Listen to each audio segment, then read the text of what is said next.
Hi, I'm Rose McDonough. I'm a retired home ec teacher, and I've always wanted to just teach people basic skills so that they can cook for themselves. And I used to do little recipes for my students, and in this one is a no-fail pizza dough. Today, that's the one I'm going to do because my son has asked me specifically to do that. I've washed my hands, and after I washed my hands, I got my cup of really warm water.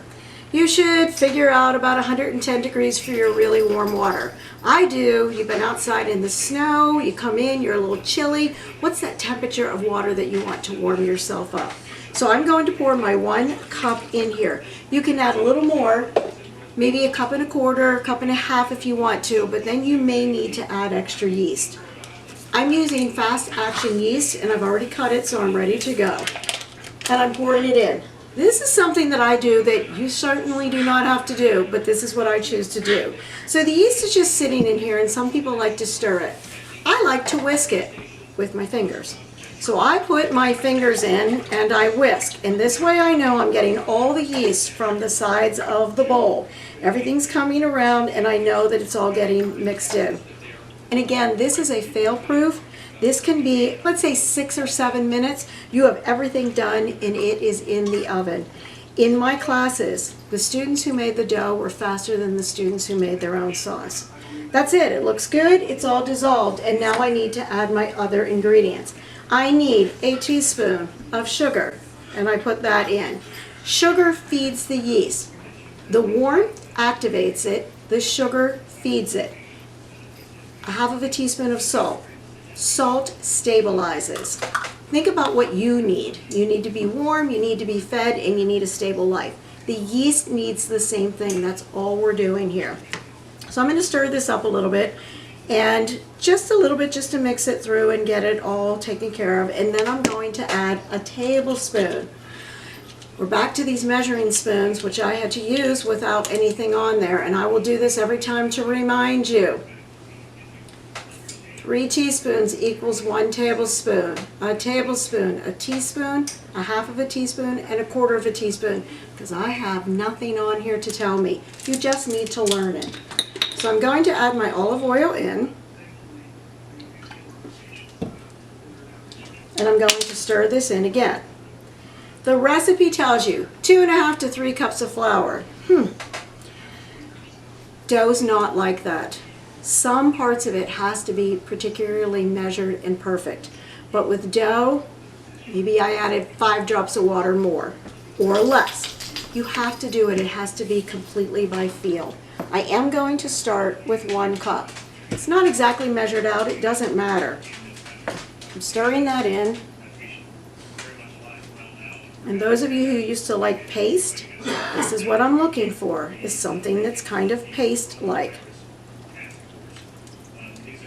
Starting to look lumpy, but not enough paste. So I need to add some flour. Personally, I find flour to be the most amazing ingredient ever out there. You can make paste out of it. I make Play-Doh out of it. I'm also making dough. You're making cakes. I make gravy out of it. As long as you have flour, you can eat. You just have to be creative and figure out what to do. It's now starting to come together a little bit more. Notice I'm using a handy-dandy rubber scraper. I think rubber scrapers are amazing. I will always ask that. What's my favorite tool? Rubber scraper. And now I'm somewhere about 3 cups. I'm certainly going to need more than that, but that's where I am at this point. You're going to keep using the rubber scraper, stirring it up until you cannot stir any more in. You feel like it's too hard, and also that it's not sticky. Once it's not sticky, then you can get your hands in there. I was teaching my son Cole how to do this, and he started to put his hands in, which I had said, we do this at this point, you put your hand in and start mixing it. I turned around, he had dough all over both hands. Cole, what are you doing? You told me to put my hands in. Not 2 hands! It's too much of a mess. You do things with 1 hand. I also have a technique that is a little bit weird. I do this with my fingers. This finger goes on the inside of the bowl, the middle finger goes to the outside, and the thumb, so that I can turn my bowl around and I have more control over it. I highly suggest you learn how to do something like that just to make it easier for you. As you can see, it's mostly come together. So I'm going to take off anything that's left on here because this might have wonderful yeast in here that I'm looking for it to grow. Mix that off, and I'm going to turn it out onto my lightly floured pastry sheet here. I'm going to scrape out all the rest of it that I can. I don't care if I leave a little bit of flour, but I don't want anything that might be good yeast that's left in here. It looks okay, but it's not coming together completely. I'm going to take a little more flour. I'm just going to shoot it over here on the side and use it. And then I'm going to try to pull it all together. It's sticky. So where it's sticky, you add a little bit more flour. And I'm going to keep going. Add in more flour, add in more flour. I want to pull it all together into a ball. Don't manhandle your dough. Be nice and gentle with it. Pretend it's your grandmother. How would you treat your grandmother? You wouldn't be yanking her around when you're walking with her. You would be guiding her, holding her lightly. That's the kind of technique you want with your dough. I keep doing this and looking for any spots that feels like it needs a little more onto it. I'm going to wipe off here. Add a little more flour over here to the side and see what I can do with this here. Put it in. As you do flour, the flour becomes cool and it makes your dough cool. If you find that the dough is so cold that it is not feeling like it's going to start to raise, what you can do is put your dough back into the bowl, put a pan with some warm water, put the dough in the bowl on top of it and let it sit until it warms back up again. Because remember, for the yeast to work, it needs to be warm, it needs to be fed, it needs to be stable.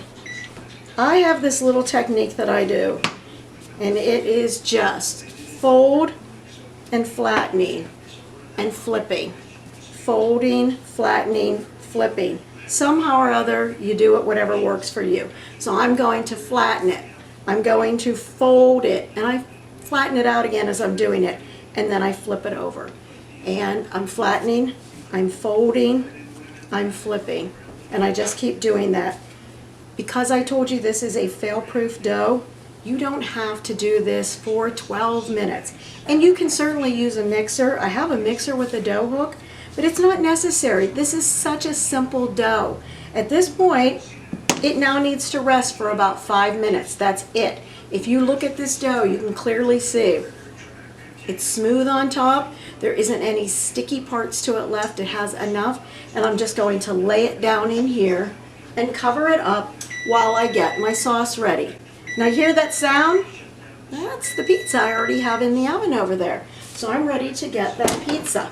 I'm going to pull that pizza out so that you can see what it looks like. I've had this pizza in the oven at 425 degrees. I had it in there for about 13 minutes. My recipe will tell you 12 to 15. It depends on how thin your crust is. I made my crust a little bit thicker because that's how we happen to like it. You want to come over, and when you're looking at it, this will be firm, but it's not going to be rock hard. That's what you're looking for. And then I also will lift up just a little bit, and I actually put my hand under there and I feel it. Does it feel firm? It feels firm. It's not sticky, it's not doughy, but this is a very soft dough. This is your own dough. It's softer. The most amazing part about this is once you eat this dough and homemade sauce, you do not need to drink 16 glasses of water at night because you are so thirsty. You saw how little salt that we put in it. So this is ready to go with half pepperoni, half cheese, because that's what my family likes. My other dough, resting. It's done its 5-minute rest. I want to show you how to pan it now. So I have my pan ready to go. I have to prep it to put the dough on. I want to show you before I get crazy with my hands, the dough. One of the reasons that we let it sit for about 5 minutes is we softened and relaxed the gluten strands. Say that 5 times fast. Gluten strands, gluten strands. Nope, can't do it. We softened and relaxed the gluten strands.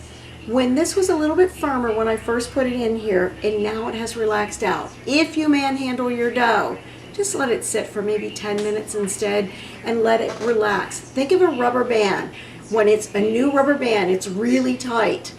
When it gets to be older, it relaxes out a little bit. That's what's happening with the gluten. I'm going to take my olive oil that I was using before. I'm going to put a little bit here on my pan, And I'm going to use my hands. Some people don't like to do that. They prefer to use a piece of a paper towel for doing that, which is fine.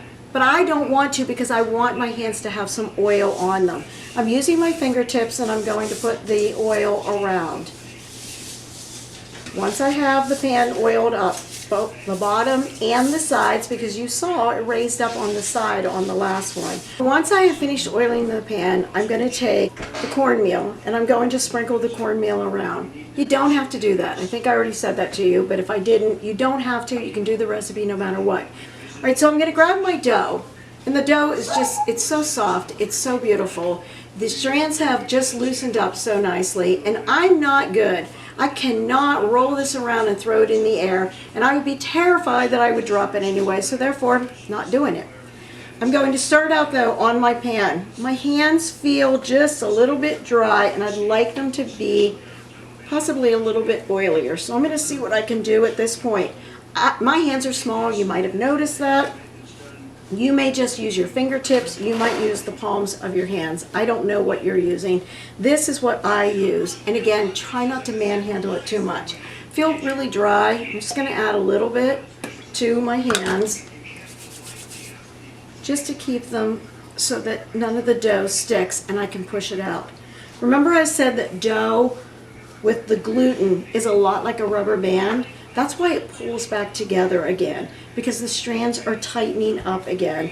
I'm just going to keep pressing this out, all the way until I have my pan filled the best that we want it. If you have a baking stone, even better. I didn't choose to use my baking stones today because I thought not everybody has baking stones in their house. Pretty much everybody has a baking sheet. If you don't, just go to one of the Goodwill stores. I'm sure you can pick one up for $1 at a Goodwill store. Maybe even less than that. All right, so we already have this done. I've started to get a hole in here. That's just my problem, squishing it back together. Pull it back together again. Keep going, all the way until you have it out. Once it's out, then you're ready to sauce it, and then you can put your cheese on. Any other toppings that you want to put on.